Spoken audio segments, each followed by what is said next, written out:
ବେଦବାଣୀ ସତ୍ୟବାଣୀ। କାର୍ଯ୍ୟସିଦ୍ଧିରେ ଗୌରବ ମିଳେ। ଅଳ୍ପ ବୁଦ୍ଧିମାନ ଲୋକେ ବିଘ୍ନ ଭୟରେ କାର୍ଯ୍ୟ ଆରମ୍ଭ କରନ୍ତି ନାହିଁ।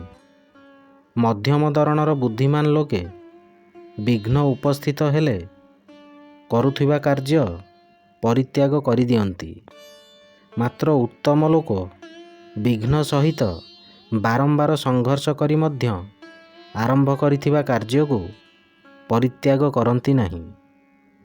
ଏ ଦିଗରେ ବେଦମନ୍ତ୍ର କହନ୍ତି ଓମ୍ ସ୍ୱସ୍ତିରିଦ୍ଧି ପ୍ରପଥେ ଶ୍ରେଷ୍ଠା, ଅର୍ଥାତ୍ କାର୍ଯ୍ୟସିଦ୍ଧି ଓ ଗୌରବ ପାଇଁ ଶ୍ରେଷ୍ଠ ଓ ଉତ୍ତମ ଲୋକଙ୍କ କଲ୍ୟାଣକାରୀ ନୀତିକୁ ସର୍ବସାଧାରଣ ଅନୁକରଣ କରିବା ଉଚିତ।